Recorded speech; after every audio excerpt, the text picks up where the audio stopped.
fallait aller dans le sud et monter un institut. Là, on a commencé par une sélection qui était sévère. Mais on n'a pas trouvé réellement le profil. Mais on a fait les 48 wilayats. Parce que la composante, c'était les 48 wilayats, toute l'Algérie, mais on n'a pu prendre qu'à peu près 4%. Parce que la réussite de la formation, c'est la sélection. C'est la sélection. Il y a parmi nous, et bientôt, et bien sûr sous la houlette de nos patrons à l'époque, je ne parle pas de M. Peshker qui est un père pour nous plus que tout, des gens comme Mr. Wabah, Mr. Bouzatili, Yani, ça a été incroyable dans l'histoire de l'industrie pétrolière d'Alger, enfin algérienne. Ça a été une équipe, subhanallah al-adim, à croire que pour trouver des bonhommes qui formaient les doigts d'une main, yani, on s'adorait, on était une équipe, on se sacrifiait l'un pour l'autre. Il n'y a jamais eu un malentendu entre nous. Ça a été extraordinaire. Et c'était la formation, la bonne discipline, la bonne organisation, notre sérieux de notre côté, notre travail, on écoutait.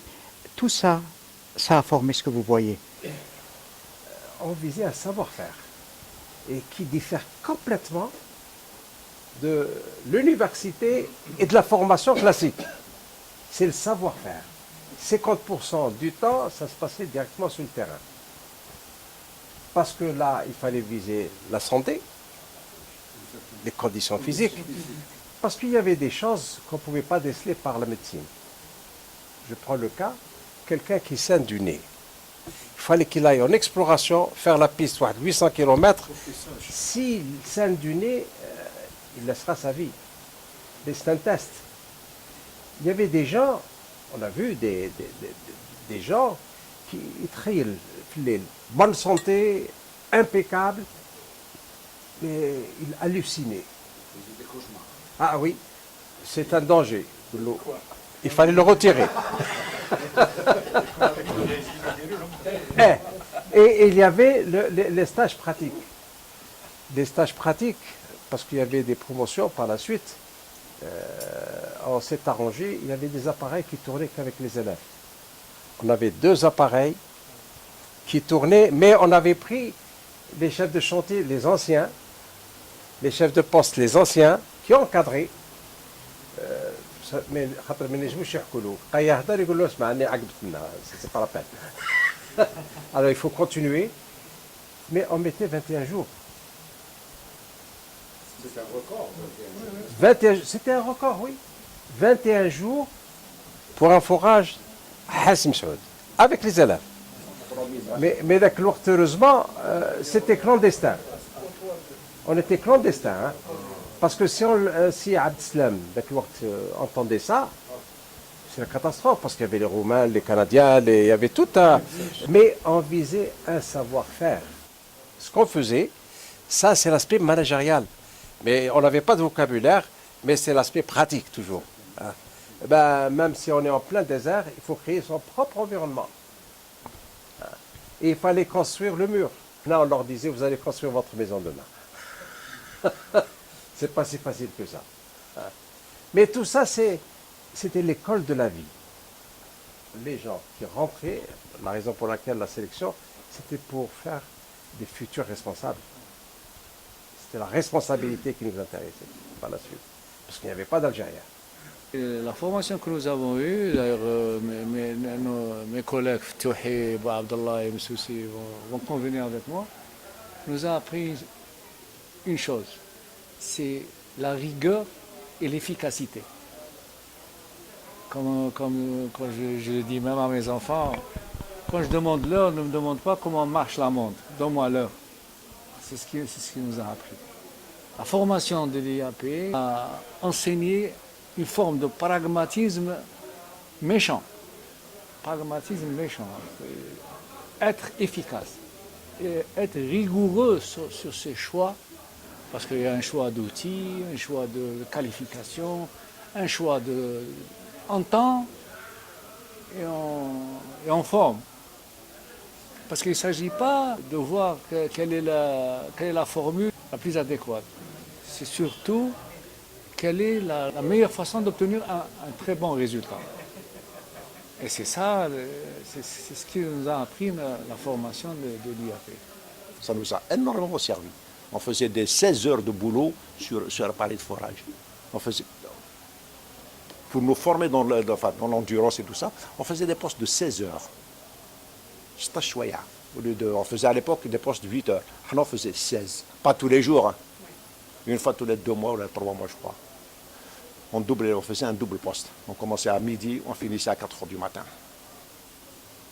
Après-midi et poste de nuit. Ou la poste de nuit, poste du matin. C'était chouette pour l'endurance. À cause de l'endurance. On faisait tous les jours à l'époque, les gens travaillaient de 8 heures. Nous, on faisait 12 heures. On faisait 8 heures de poste, on faisait 2 heures de pelle et pioche et 2 heures de sport. Tous les jours. C'était tous les jours. Avant de faire la formation de l'IAP proprement dite, on a fait ce qu'ils appelaient le prestage. Le prestage, c'était 9 mois. C'est 9 mois de prestage, c'est presque une année, 9 mois. C'est presque le terme d'un bébé. Donc c'est 9 mois, et dans quelles conditions on nous a envoyés sur la ligne de front. Moi, je l'ai fait avec Forex. Forex, c'est une société française de contracteurs. Pour l'anecdote, je posais une question, par exemple, qu'est-ce que c'est ce manomètre? On dit, prends un bidon de gasoil, vas-y nettoyer, après je vais t'expliquer. Les connaissances, on ne nous a pas données, on les a arrachées. À 18 ans et demi, pour supporter tout ce qu'on supporte, forage surtout à l'époque, c'était vraiment très dur. Les seuls moments où on a travaillé, on se sentait bien, c'est quand on tombait avec des chefs de poste algériens qui m'a Trabelsi. Tu te souviens de Trabelsi? J'étais avec lui à Abu Dhabi, Kamaloui.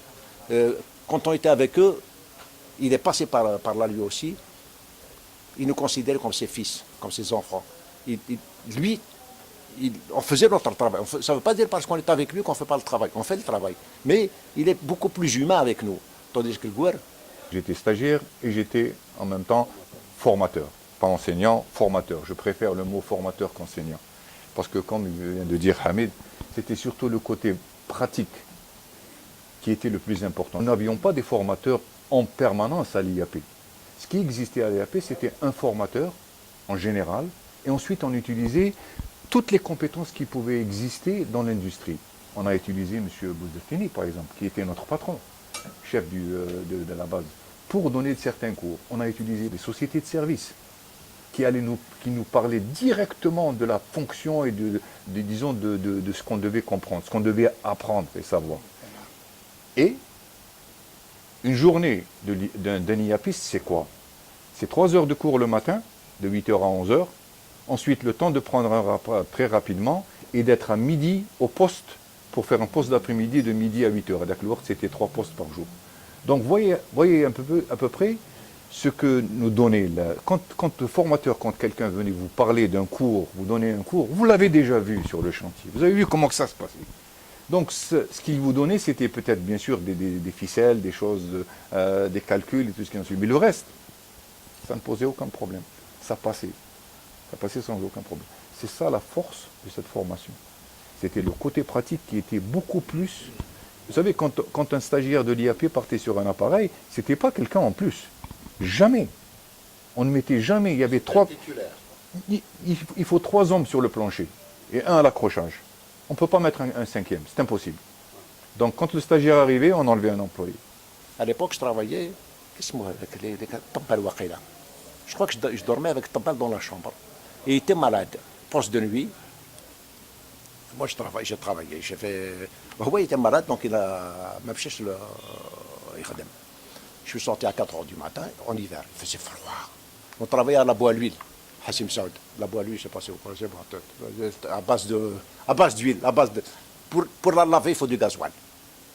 Elle pas au savon, pas je suis rentré à 4 h du matin, il faisait froid, il fallait que je prenne ma douche.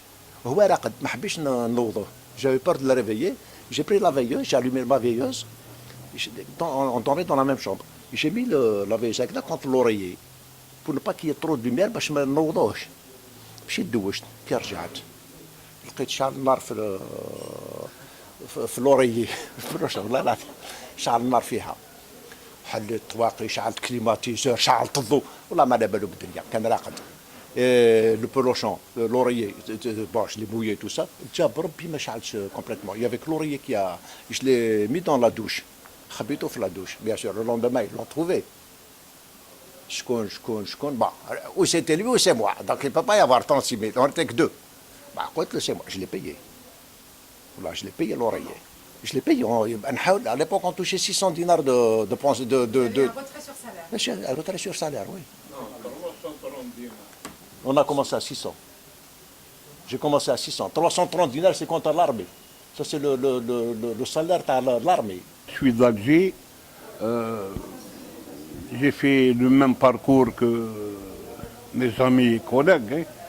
On a fait un prestage pour les sociétés étrangères. stage à l'IAP عند سيف سكور اللي كان يخلينا نخلصوا على كل شيء. كاسكيا دوتر خدمنا في سوناتراك. جاو لي nationalisation, on était présent, on a participé, on a été très fiers. الجماعة ما قالوهاش مي كانت بومدين a fait son discours.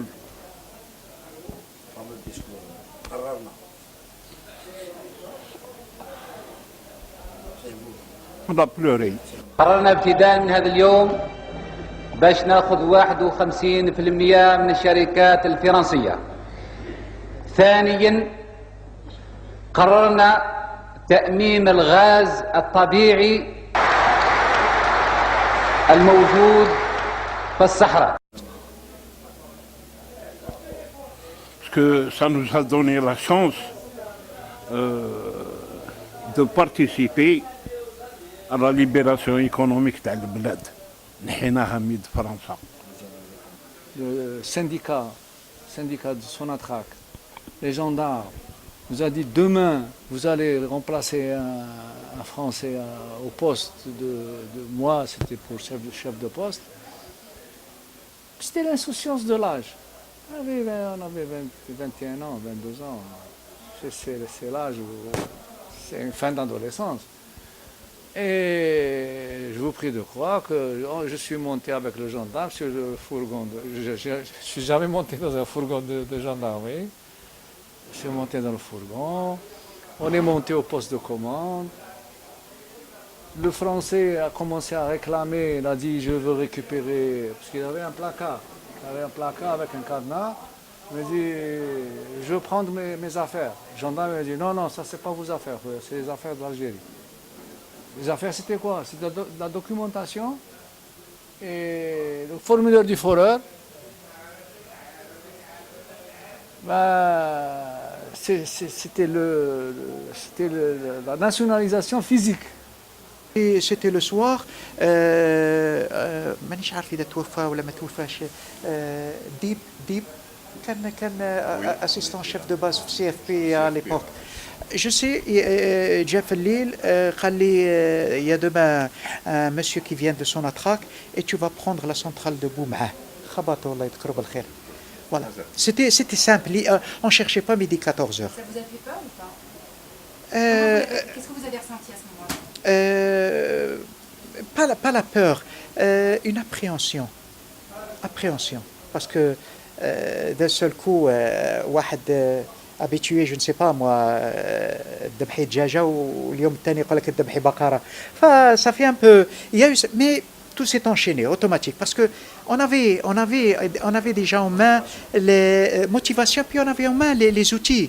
On y était habitué, mais peut-être on n'était pas responsable de ces outils-là. C'est la seule différence parce que ça n'a pas changé grand-chose. Nos amis, ils étaient sur les appareils de forage. Ils connaissaient l'appareil de forage, mais donc ce n'était pas. C'était juste la responsabilité qui changeait. Et puis, on a compris, c'était le destin des pays quand même. C'était la production, etc. Tout ça. Et Allah, tawakkal Allah. Il n'y avait pas l'embarras du choix. La CFPA et la SN Repal avaient 4 fois plus de techniciens et d'ingénieurs avec 4 appareils que nous avec 16. Et il fallait prendre leurs appareils. Il fallait les récupérer. Moi, je me rappelle à Wahed Bada, Hamid Zekaoui, qui remontait du 130 ou là du 129 pour aller chez lui en congé. On lui a donné une affectation pour repartir encore sur notre appareil. Après 6 ou 8 semaines de travail. Parce qu'on ne pouvait pas faire autrement, de toutes les façons. Donc, oui, ça a forgé. Ça a forgé du côté, disons, le plus dur. C'était un peu pas facile du tout, il faut dire la vérité. Hein.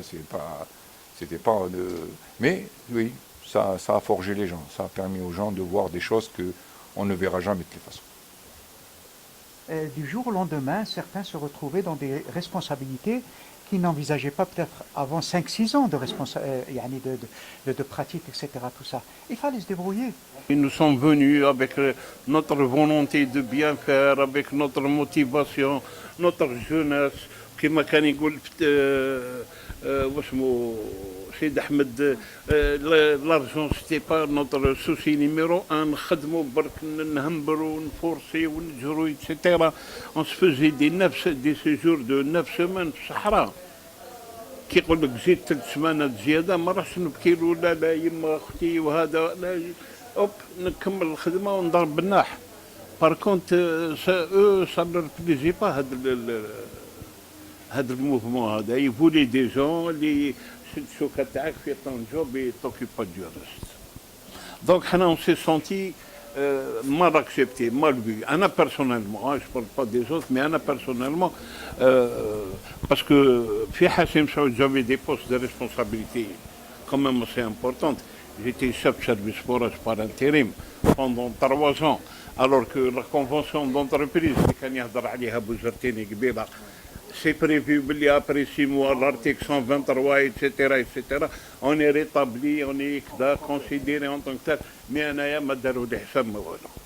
ضربوا عليا النح complet, comme si rien ne s'était passé. J'étais obligé de prendre mon valise et je suis parti. Je suis parti, Saoudia, Abu Dhabi,